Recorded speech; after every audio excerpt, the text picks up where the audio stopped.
Antes de adentrar o tema que me traz à tribuna nesta tarde, e são temas vinculados especificamente à Paraíba, diante de problemas e desafios graves que o nosso Estado vem enfrentando, eu quero fazer, senador Cristóvão, um breve comentário em relação às observações que Vossa Excelência faz, dizendo desde já que quando meu pai foi cassado na ditadura militar, ele cumpriu o exílio inicialmente em São Paulo, depois no Rio de Janeiro.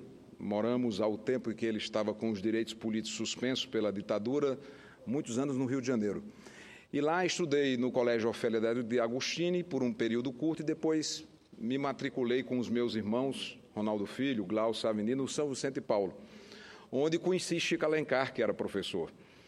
E desde aquela época que ainda hoje o trato como professor, apesar dele não ter sido o meu professor, mas foi do meu irmão mais novo, Savini, e nós temos diferenças políticas, ideológicas, mas me somo a esta opinião e esta visão da conduta ética correta, das crenças que Chico Alencar tem. Devo antecipar que não conheço os detalhes das denúncias que estão sendo feitas contra ele, mas se ficar caracterizado, como denuncia o senador Cristóvão, uma manobra para inibir e para intimidá-lo, merece uma reação sim. Porque o deputado Eduardo Eu não como presidente, mas como senador, tenho a mesma impressão que acho que é uma manobra. Agora, isso é muito importante a posição de Vossa Excelência. Então, o que percebo, senador Cristóvão, é que o deputado Eduardo Cunha, em um conjunto de atos, numa série de atitudes, tem feito uma cortina de fumaça. Essa chamada pauta-bomba, a pauta conservadora, esse episódio que precisa ser devidamente esclarecido e apurado com o deputado Chico Alencar, compõe essa visível estratégia que o deputado Eduardo Cunha vem traçando para desviar o foco dos problemas que carecem de resposta efetiva e clara. Então, é preciso uma manifestação da sociedade, do povo do Rio de Janeiro, do Senado, sim, se preciso for, porque, do contrário, nós não vamos conseguir avançar no propósito que une a muitos aqui de tentar fazer desse momento duro, difícil da política brasileira um ponto de transformação, de mutação, de aprimoramento das nossas relações. Então, é preciso muito cuidado. O PSDB do Senado, respeitando, obviamente, a posição da bancada na Câmara, já havia se manifestado. Ontem, o líder Carlos Sampaio, que exerce a liderança com muita competência, com muito espírito público, com muito tato na gestão de uma bancada de mais de 50 deputados, reafirmou a posição do partido, desta feita uma posição ainda mais enfática, porque a situação do presidente da Câmara é, de fato, insustentável. E eu não vou nem desdobrar esse raciocínio para que eu possa me ater ao tema que me traz à tribuna hoje, que são temas paraibanos de preocupações que afligem toda a população daquele nosso Estado. Vou elencá-los desde já para que as pessoas que me acompanham possam saber antecipadamente do que quero tratar aqui hoje. Abastecimento de água, segurança pública e agora o desafio mais recente, que diz respeito à saúde pública do Estado, com os casos de microcefalia identificados na Paraíba, em Pernambuco mais fortemente e também no Rio Grande do Norte. Começando pela água, são centenas de cidades na Paraíba com dificuldades extremas, dezenas delas em colapso absoluto, populações urbanas e rurais abastecidas pelo programa de caminhões-pipas, que tem um apoio modesto do governo federal.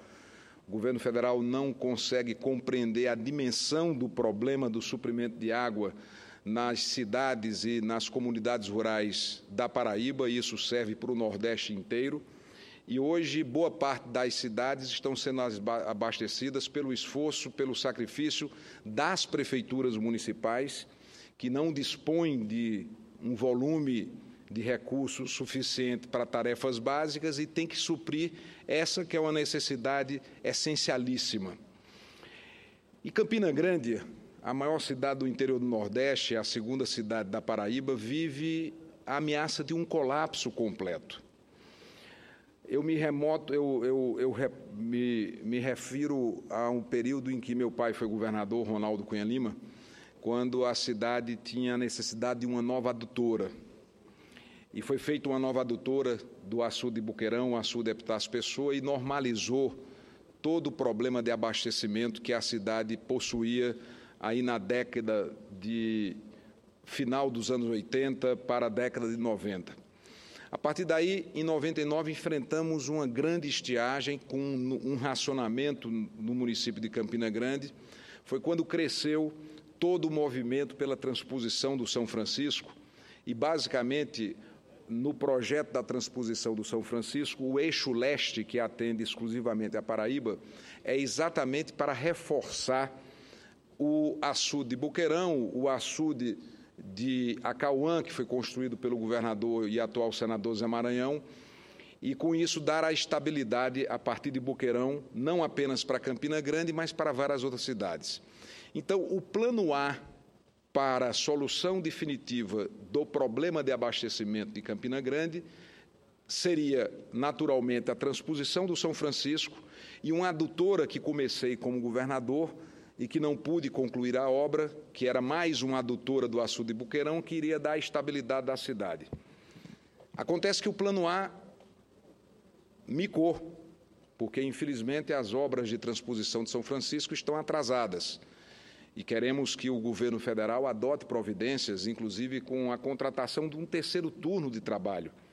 Da mesma forma que o país teve capacidade de concluir os estádios da Copa do Mundo numa necessidade de calendário para o evento, não é possível que o governo federal não tenha a dimensão da gravidade do problema da Paraíba e de outros estados nordestinos e não adotem providências para ontem, para que as obras da transposição sejam concluídas o mais rapidamente possível, porque, como era esse o plano A, nos restam duas alternativas. Uma delas já estamos fazendo, que é rezar, orar, pedir a Deus para que chova. Vamos, a partir de dezembro, agora, iniciar o período de chuva. Se chover, teremos uma sobrevida no açude de Boqueirão, que já está no volume morto. E, diferentemente, por exemplo, do sistema da Cantareira, que as chuvas regulares que ocorrem no estado de São Paulo mantêm vivo o volume morto do sistema Cantareira. No semiárido, as chuvas são localizadas, mal distribuídas ao longo do ano, concentram-se agora a partir de novembro, principalmente dezembro, janeiro, fevereiro e no máximo a março. E a pergunta que eu tenho feito é, e se não chover? Já que o plano A está comprometido pelo atraso lamentável das obras do São Francisco, temos que ter um plano B. E o governo do Estado se mantém absolutamente silente, omisso, como se o problema não fosse seu. Simplesmente vira as costas para a cidade de Campina Grande senador, e para... Pois não, senador Jorge. Como você sabe, meu avô era paraibano, ali da região de Patos, a gente nunca sabe direito, eu não consegui identificar. E tive recentemente com o ministro Occo fazendo uma visita no eixo norte, desde Juazeiro do Norte até Petrolina, das obras de transposição. Fiquei impressionado com as obras, mas muito preocupado, que tem a ver com o que Vossa Excelência está pondo. Qual é o propósito das obras de São Francisco? Que, olha, eu digo, até 2016, 2017 vão ficar prontas. Eu conheço de obra, sobrevoei todo o trecho com o ministro, parabenizo até porque o Brasil nem sabe como é que aquilo está andando. O que mais me preocupou, os governos dos estados, as prefeituras não começaram as suas, porque são lagoas que vão ser feitas, intercaladas pelo canal, e ali vai se fazer a captação de água para levar. Eu não estou aqui fazendo nenhuma previsão perversa, eu estou só fazendo uma constatação. Se seguir nesse molde, vai ter água passando no canal e as pessoas indo com balde tirar, porque não vai ter a estação de captação de água e distribuição da água para as cidades, para os 12 milhões que se beneficiariam dessa água. Eu vi isso, não encontrei nenhuma obra dos governos estaduais já se preparando para ano que vem começar a tirar a água e pôr à disposição da população. Eu só peço desculpa, mas eu acho que Vossa Excelência tem toda a razão de pôr essa preocupação. Eu vi. Agradeço a contribuição valiosa de Vossa Excelência, que retrata exatamente a realidade que nós vivemos. Além do atraso das obras, nós temos dois outros graves problemas. A situação do São Francisco, propriamente dita, que precisa ser também encarada e tratada, e o atraso das obras que competem aos governos estaduais. Eu me refiro especificamente da Paraíba, é um atraso completo. O governo do Estado, se tivéssemos, por um milagre, a água do São Francisco chegando hoje na Paraíba, essa água não poderia ser aproveitada porque o governo do Estado não fez a sua parte. Então, nós fizemos o planejamento do passado com a adutora que foi construída do governo do meu pai, Ronaldo Cunha Lima, com a adutora que fizemos a licitação, o projeto, iniciamos a obra e não pudemos concluí-la pela interrupção do mandato. E o plano A era exatamente a transposição de São Francisco. Acontece que não choveu e é preciso cobrar das autoridades que estão no poder atualmente providências para um plano B. E é isso que volta a ocupar a tribuna do Senado para chamar a atenção das autoridades do governo federal, da ANA, do governo estadual, do governador Ricardo Coutinho, da AESA, para que a cidade receba uma resposta do que será feito caso não tenhamos a ocorrência de chuva, que, infelizmente, existe uma grande possibilidade desta ocorrência em decorrência da formação do El Niño. O outro tema, para que eu possa concluir o meu pronunciamento, diz respeito à segurança. A situação da segurança pública da Paraíba é caótica, é a completa inexistência de ação governamental. É claro que já fui governador e sei que a segurança pública é um problema nacional, mas quando ela foge ao controle das autoridades, os homicídios não param de crescer na Paraíba. É estarrecedor, é como se todo mês caísse um Boeing na Paraíba em relação ao número de mortos. Quando cai um avião mundo afora, é notícia em todos os jornais, é a primeira página nos sites, é matéria dos telejornais, pois na Paraíba atualmente está caindo um Boeing por mês. Todo mês cai um Boeing na Paraíba e o governo estadual, o secretário de Segurança, o governador do Estado, trata como se a situação estivesse sob controle, como se não bastasse o aumento vertiginoso dos crimes contra o patrimônio.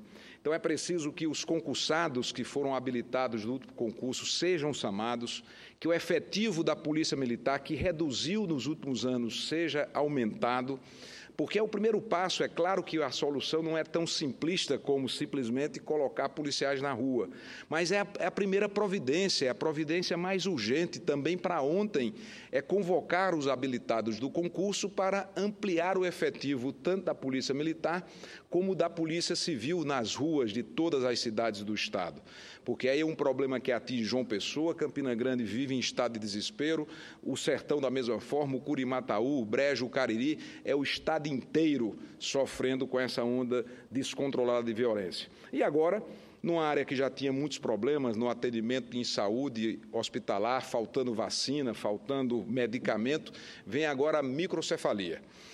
E é preciso que a Secretaria Estadual de Saúde possa trazer as informações verdadeiras que até agora não foram apresentadas à população, para que, em conjunto com o Ministério da Saúde, tanto em Pernambuco como na Paraíba, no Rio Grande do Norte, possamos ter uma orientação clara à população, com transparência, com verdade do que realmente está acontecendo. Então, estou aqui na tribuna do Senado para cobrar das autoridades, tanto do Ministério da Saúde como do Governo do Estado da Paraíba, transparência nas informações para que a população, senador José Maranhão, da Paraíba possa ser devidamente informada sobre a gravidade desse surto de microcefalia que até então estava abafado. O doutor Felipe, que é um grande médico pernambucano, já havia me falado sobre este problema há aproximadamente 15 dias, e só ontem os primeiros dados começaram a ser revelados, e é preciso que tenhamos o esclarecimento e as informações tão importantes para esse tema. O senador Cristóvão deseja uma parte? Assim estou entendendo? Desejo, se for a hora que o senhor achar melhor. A hora é essa, para Vossa Excelência, a hora é sempre essa. Mas eu não gostaria de deixar passar um discurso sobre esse tema, feito com a firmeza que o senhor está fazendo, sem deixar aqui a minha manifestação de quase paraibano, como pernambucano, e de brasileiro. O que está acontecendo, e que o senhor traz aqui, mostra como o nosso país avança, avança, avança e recua. Avança, avança, avança e recua. Esse tema, desde o tempo de Dom Pedro II que a gente fala, desde o tempo de Dom Pedro II que começa, tenta, toma iniciativas, como o Denox antigamente, como a Sudene, cada governador, como seu pai, faz medidas tentando enfrentar o assunto. E a gente termina recuando. Uma das razões é porque nós temos enfrentado o problema nordestino como se fosse do Nordeste e não da nação brasileira inteira. A seca no Nordeste é uma questão nacional. A desertificação de algumas regiões, como a gente vê no sertão da Paraíba, no sertão de Pernambuco, do Piauí, isso é uma questão nacional, não é local. E a gente não vê esse esforço nacional neste sentido. A transposição do Rio São Francisco, que servirá pelo menos para abastecer o consumo de água doméstico, mesmo assim, está sendo feito sobre um rio moribundo. Não fizemos, como tantos de nós alertamos na época do início desse projeto, não fizemos o necessário rejuvenescimento do Rio São Francisco. E nós vamos transpor o que não vai existir mais, provavelmente. Além de que uma obra interminável ao longo do tempo. Falta uma visão.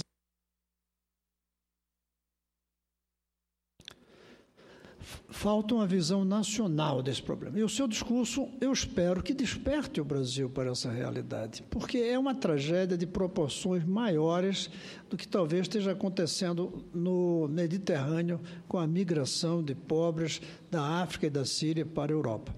Esse povo vai migrar, como migrou no passado, fugindo das secas. Então, o Brasil precisa despertar, sabe-se o que fazer. O senhor mesmo tem sido um dos patronos na ideia de economia adaptada à região semiárida. Não tem que estar ali copiando a agricultura que tem em regiões como os Pampas. Já se sabe o que fazer. Os recursos não são tão altos. O que precisa, de fato, é uma política nacional, obviamente, a partir dos governadores dos nossos estados, mas uma política nacional que diga isso é tão importante quanto foi para os Estados Unidos mandar um homem para a Lua, como foi para nós criar um sistema de telecomunicações que temos com qualidade. É isso que a gente precisa fazer, ver a relação homem-natureza do Nordeste, como fizemos com a industrialização de São Paulo, com o dinheiro do Brasil inteiro. São Paulo não foi industrializado com dinheiro de paulista, não. Foi dinheiro do Brasil inteiro, graças, inclusive, à triangulação que um paraibano, que a gente sempre gostaria de dizer que foi pernambucano, mas nasceu na Paraíba, Celso Furtado, nos ensinou ao longo do tempo. Parabéns pelo seu discurso e vamos divulgar o seu discurso. Vamos transformar o seu discurso num movimento nacional pelo Nordeste.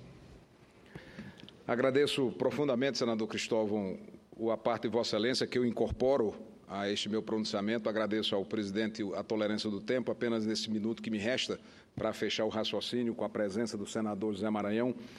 E eu falava, o senador, antes da sua chegada ao plenário, da importante obra que Vossa Excelência fez como governador da barragem de Acauã, que precisamos cobrar um plano B, porque o plano A, infelizmente, já não tem mais chance de prosperar, que era a transposição de São Francisco, pelos problemas que já expomos. Possibilidades cada vez maiores de ausência de chuvas pela formação do El Niño. E se não chover, o que vamos fazer com as populações do Nordeste? É essa pergunta que precisa ser respondida pelas autoridades do governo federal e pelo governador Ricardo Coutinho.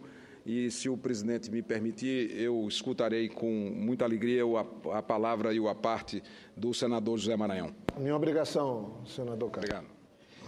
Obrigado, presidente, pela tolerância. Obrigado ao senador Cássio Cunha Lima pelo aparte. Há poucos dias eu fiz um discurso aqui no Senado, enfocando essa angústia que toda a sociedade paraibana está vivendo em face de uma iminente segunda seca. Nós já vamos com 4 anos de seca na Paraíba e em quase todos os estados nordestinos.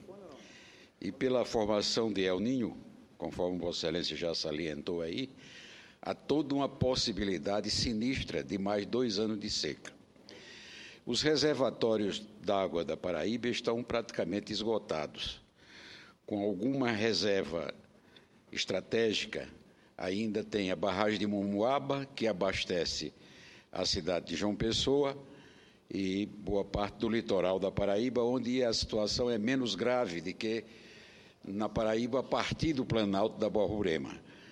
Porque há uma circunstância especial na Paraíba, é que 80% do nosso território, como é do conhecimento de Vossa Excelência, que já governou a Paraíba, é encravada no semiárido e na região geológica do cristalino, o que significa que nós não temos nenhuma possibilidade, a partir de 30 quilômetros no sentido leste-oeste, de obter água do subsolo. Então, como ia dizendo, nós estamos apenas com a reserva na barragem de Momuaba, que atende a Grande João Pessoa, e a barragem de Araçagi, de onde estão saindo todo dia 400 caminhão-pipa para atender a população, tanto da região do Curimataú, como parte do Cariri e do Brejo da Paraíba, o que é um fato absolutamente novo na história das estiagens do nosso Estado. Então, eu me solidarizo com Vossa Excelência, com esse discurso, é oportuno, sobretudo quando Vossa Excelência fala da necessidade de nos unirmos todos os paraibanos e nordestinos para exigir do governo federal providências que possam minimizar os efeitos dessa crise, que é uma crise de abastecimento de água para consumo humano. Não é água para irrigação, não é água para outras finalidades, mas para abastecimento humano. E acredito que o Rio Grande do Norte e o Ceará, pelo menos na região Nordeste, estão sofrendo das mesmas ameaças.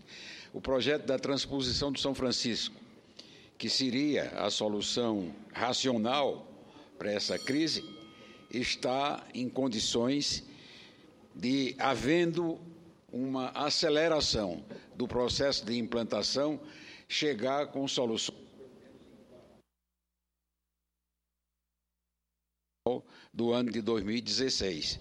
Mas eu não estou a ver nenhuma preocupação em medidas que possam implicar em investimentos emergenciais na transposição, que seria a única solução. Nós não temos outra.